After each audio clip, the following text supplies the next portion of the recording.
নমস্কার বন্ধুরা। তো আপনাদের জন্য আমি আবার একটা এক্সক্লুসিভ বা স্পেশাল ইনফরমেশনে চলে এসেছি। মনে আছে আমি আপনাকে বলেছিলাম যে খুব তাড়াতাড়ি চাইনিজ ব্র্যান্ডগুলো মানে ইন্ডিয়ান টেকনোলজি স্পেশালি 10,000-এর নিচে দারুণ 5G স্মার্টফোন অ্যাভেলেবেল করবে। For example Tecno, Infinix already available করে দিয়েছে, মোটোরোলা তো কবে অ্যাভেলেবেল করে দিয়েছে, আর এই ফোনগুলো বাংলাদেশে অ্যাভেলেবেল হবে। তো এবার বলা হচ্ছে যে রিয়েলমি তরফ থেকে একটা স্পেশাল 5G ফোন আসতে চলেছে, প্রাইস হবে ইন্ডিয়াতে 10,000-এর নিচে আর হয়তো বাংলাদেশি টাকায় 20,000-এর নিচে। ফোনটার নাম হলো রিয়েলমি C73 5G। তবে দেখুন, নামটা এখনো পর্যন্ত কনফার্ম হয়নি, কিন্তু এটা কনফার্ম হয়ে গেছে রিয়েলমির একদম বাজেট রেঞ্জের স্মার্টফোন, আর সিরিজ হবে রিয়েলমি 70 সিরিজের। তো এই জন্য এই ভিডিওতে আমরা এই আপকামিং রিয়েলমি C73 5G সম্বন্ধে A to Z সবকিছু ডিসকাশন করব, আর এটাও দেখব যে প্রাইস পয়েন্টে আছে তো সেই প্রাইস পয়েন্টে সবচেয়ে বেস্ট অলরাউন্ড ডিভাইস হবে কি হবে না। এই ভিডিওতে আমরা এটা সম্বন্ধে আলোচনা করব।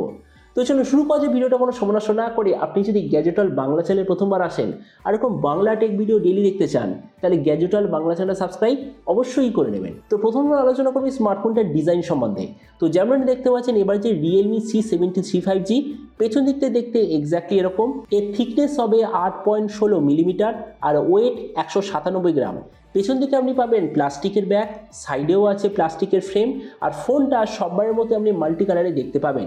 ডিসপ্লের দিক থেকে এতে আছে 6.67 inch HD+, 120 hertz IPS LCD display, তার সঙ্গে 240 হার্জের টাচ সামিং রেট, 600 নিটসের brightness, 20:9 aspect ratio, 93% screen to body ratio.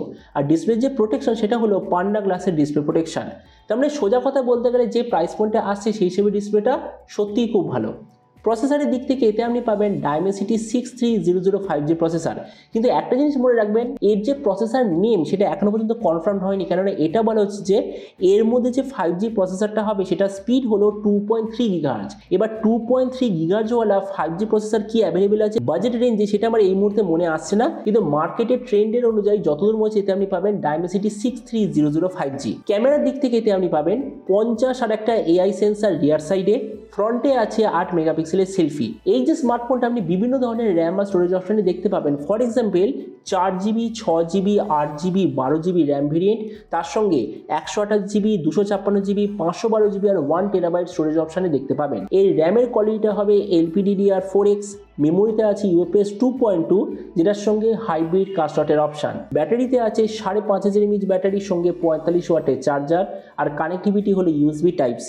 তো এবারই স্মার্টফোনের বাকি কিছু ফিচার বলতে গেলে এতে আপনি পাবেন Android 14 out of the box, 3.5mm jack, single speaker, side mounted fingerprint sensor, আর IP64 এর ওয়াটার অ্যান্ড ডাস্ট প্রোটেকশন। আর এর OS আপডেট সাইকেলের দিক থেকে বলতে গেলে এতে আপনি পাবেন 2 বছরের মেজর OS আপডেট আর 3 বছরের সিকিউরিটি আপডেট। তো এবার সবচেয়ে মেন জিনিস, ফোনটা কি দামে লঞ্চ হবে। দেখুন ভিডিও স্টার্টিংয়ে বলে দিয়েছি, স্পেসিফিকেশনটা দেখে মনে হচ্ছে আর মার্কেটের ট্রেন্ড দেখে মনে হচ্ছে ফোনটা ইন্ডিয়ার মার্কেটে 10,000-এর নিচে আসার কথা। আর আপনাদের ভিডিওটা বাংলাদেশ থেকে দেখে থাকেন তো বাংলাদেশে লঞ্চ হওয়ার কথা যতদূর মনে হচ্ছে 20 থেকে 25,000 বাংলাদেশি টাকার মধ্যে, মানে ধরে নিন একদম বাজেট 5G ফোন হিসেবে লঞ্চ হবে। তো এবার সব ভিডিওর মধ্যে এখানে আপনাকে জানাবো এই যে স্মার্টফোনে যে আসতে চলেছে এটা কি প্রাইস পয়েন্টের মধ্যে সবচেয়ে ভালো নাকি এর চেয়ে বেটার অন্য কোনো স্মার্টফোন অ্যাভেলেবেল আছে। তো দেখুন, আমরা যদি 10,000-এর নিচে দেখি তো আমরা বলবো সবচেয়ে ভালো ব্র্যান্ডেড কোম্পানির তরফ থেকে 5G ফোন হলো মোটোরোলা G45, যেটা এই মুহূর্তে 10,000-এই অ্যাভেলেবেল আছে। তো আমরা যদি মোটোরোলা G45 এর সঙ্গে কম্পেয়ার করি, প্রথমত ডিসপ্লে, এই দিক থেকে আমি বলবো দুটো ফোন এক্স্যাক্টলি সেম, কোনো ডিফারেন্স নেই, কেননা দুটোতেই same display, same refresh rate. Processor এই দিক থেকে মোটোরোলা বেটার, কেননা মোটোরোলার মধ্যে যে স্ন্যাপড্রাগনের প্রসেসরটা আছে ওটা ডেফিনেটলি এই ডায়মেনসিটির প্রসেসরটা থেকে বেশি পাওয়ারফুল। তো এই জন্য প্রসেসরের দিক থেকে মোটো বেটার। ক্যামেরা এই দিক থেকে আমি মোটোকে প্রেফার করবো, কেননা দেখুন মোটোতে আছে 16 সেলফি, রিয়েলমিতে আছে 8 সেলফি। তো এই জন্য ক্যামেরার দিক থেকে মোটো বেটার।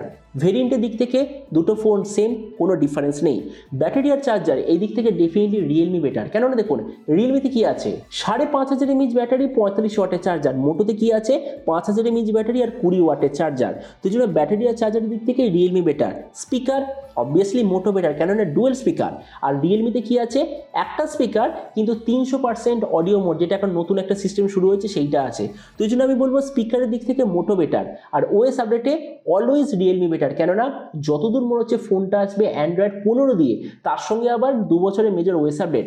আর মোটোরোলা কি করে একটা তো ওএস আপডেট দেয়, তার সঙ্গে আবার Android 14 out of the box. তার দেখুন ভিডিও লাস্ট আমি যার সঙ্গে এটাই বলবো, এই যে রিয়েলমি তরফ থেকে নতুন ফোনটা যে আসতে চলেছে, আমার ফোনটা সত্যি খুব ভালো লেগেছে। অবভিয়াসলি 10,000 টাকায় হয়তো সব থেকে ভালো নয়, কিন্তু হ্যাঁ টপ 2 বা টপ 3-র মধ্যে অবভিয়াসলি এটা হবে। কেননা একটা 5G ফোনের এই মুহূর্তে সবচেয়ে ইম্পর্টেন্ট জিনিস কি, ব্যাটারি খুব বেশি ড্রেন হয়। আপনি যাই ফোন ইউজ করুন না কেন ব্যাটারি খুব বেশি ব্যবহার হয়, আর তার সলিউশন কি 5000 mAh ব্যাটারি, আর ওটা তাড়াতাড়ি চার্জের জন্য কি 45 ওয়াটের চার্জার। তো এই জন্য আমার মনে হয় এই স্মার্টফোনটা যদি 10,000 টাকা ইন্ডিয়ান টাকা অনুযায়ী বা 20 থেকে 25,000 বাংলাদেশি টাকা অনুযায়ী লঞ্চ হয়, তো একটা দারুণ অলরাউন্ড স্মার্টফোন অবশ্যই হবে। তো এবার আপনি নিচে কমেন্ট আমাকে অবশ্যই জানাবেন, এই যে রিয়েলমি তরফ থেকে নতুন ফোনটা যে আসতে চলেছে, তো আপনি কি এই দামে এটা নিতে চান নাকি অন্য কোনো স্মার্টফোন আপনি চুজ করতে চান? এটার সম্বন্ধে নিচে কমেন্ট বলতে আমাকে একদমই ভুলবেন না। তো চলুন দেখা হবে আগামীকাল একটা টেক ভিডিওতে। Till then stay tuned and always remember, think positive, be positive. Thank you.